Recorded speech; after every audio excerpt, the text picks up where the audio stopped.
and welcome back to Sarah's Music. We're in Holstebro in Denmark, and we have a very Danish episode planned today. The Danish String Quartet are playing Danish folk songs in Denmark. You can't get more Danish than that. The Danish String Quartet are performing here in Holstebro at the Klassiske Dage International Music Festival.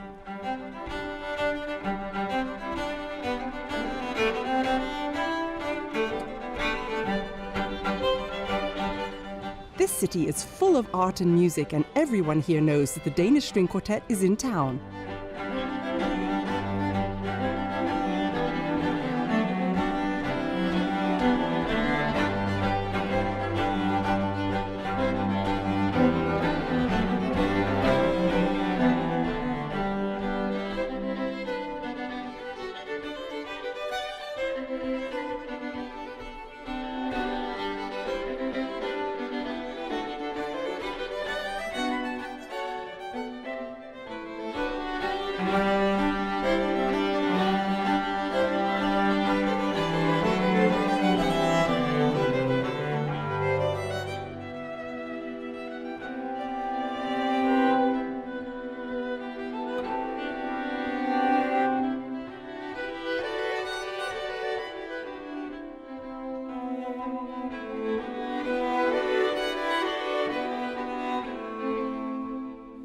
Jenna, thank you for inviting us to your wonderful festival. Holstebro may be small, but this festival is really huge. But it must be amazing for you to have real Danish stars here.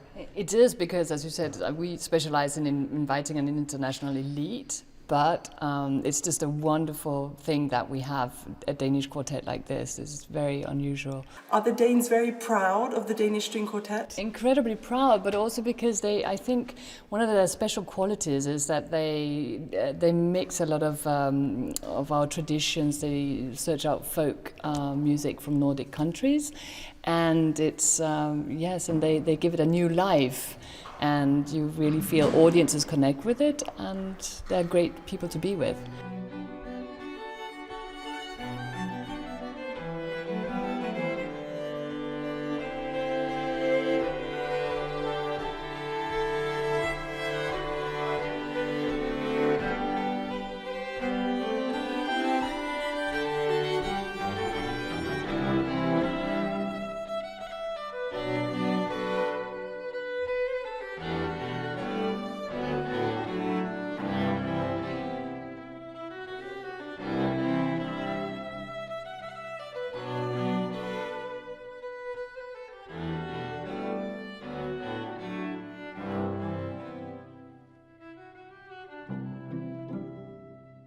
I'm in Denmark with the Danish String Quartet and Danish pastries. Tell me, do you guys actually eat these things? Because we all know about Danish pastries. Yeah, it's the best in the world. Really? Yeah. Okay. Well, anyway, I want to ask you stuff. So there you go.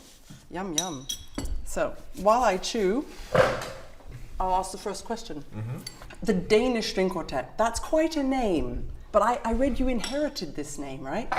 Yeah, I think we would never call us that again, actually. But we were young and foolish. No, it's a generation name that it was first a flute quartet in the 30s, where the viola player had a son that also was a viola player.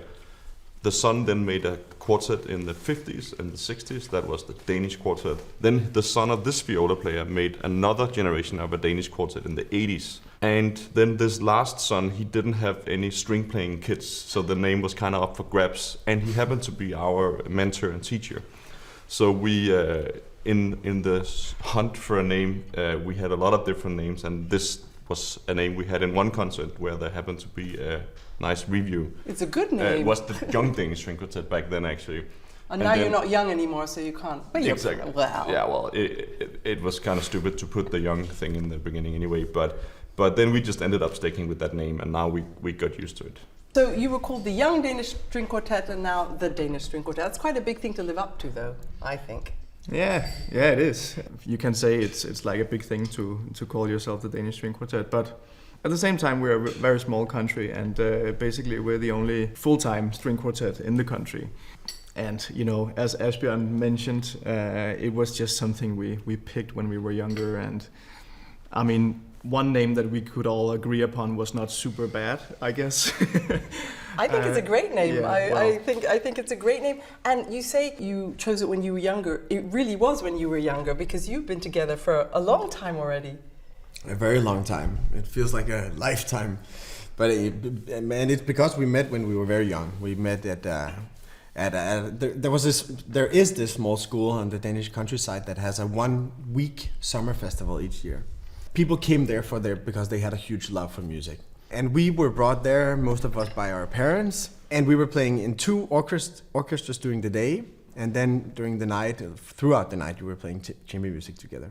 But this is just the 3 of you, huh? That's because just the 3 of you us. you have a foreigner in Yes. your midst. Mm-hmm. Frederick, how did you find the quartet? Did they find you? Did you go to this camp? No.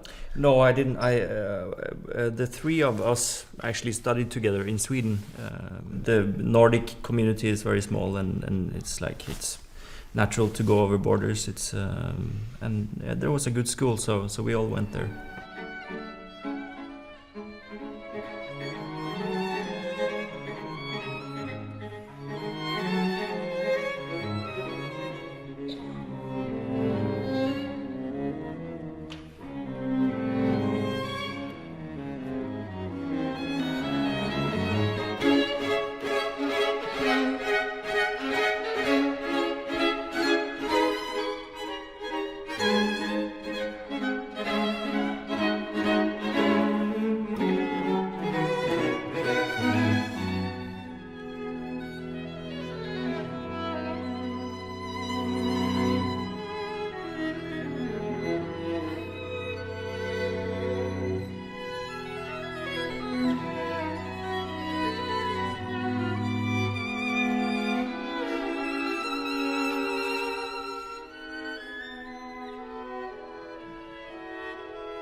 Repertoire you play, it goes from early till today, and the audiences love it wherever you go.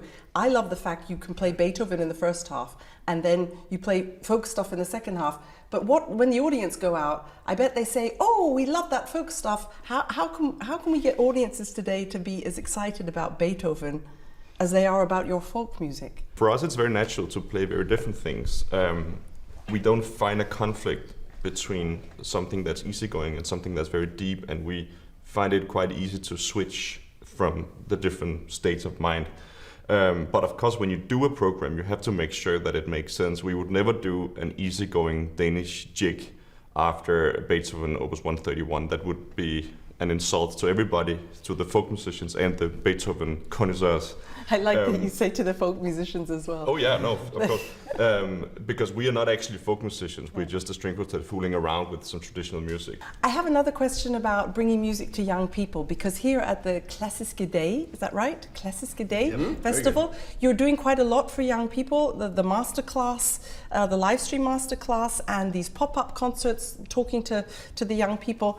Do you make a distinctive effort to include that in what you do? Because you seem to really appeal. I spoke to one young string player here yesterday, and they were like, the Danish String Quartet. They were so excited to have you, like pop stars.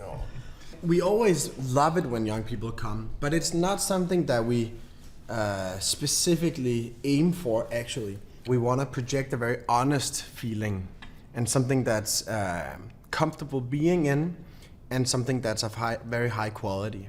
And I think a very easy way to get young people's attention is to project something that's honest.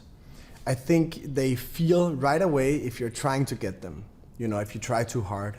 That's what I felt when you think, people okay, we've got to get them now to come and hear Beethoven. Right, and if you put on the pink light and for the Haydn String Quartet or something, it's gonna stink. There's in Danish you say it's like there's a fishy smell or something, right? That's all from Sarah's Music for today. We're going to enjoy a little bit more Danish String Quartet magic now. See you next time, and hej fra Holstebro.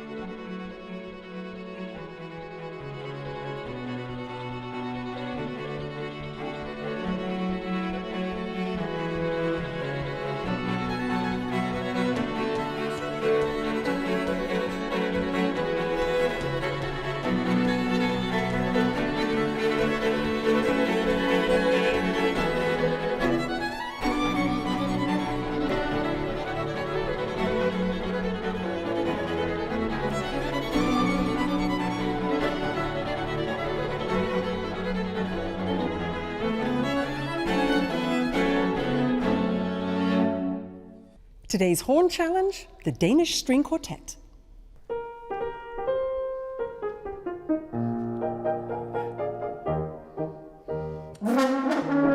Next.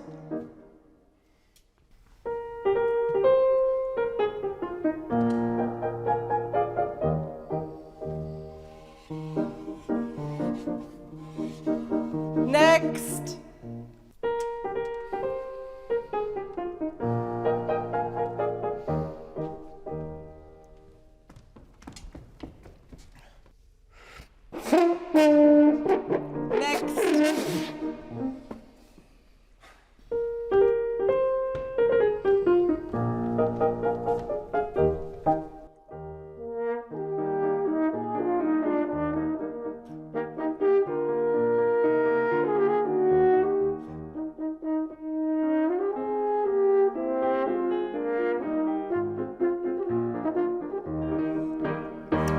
Bravo, Rune, you have the job.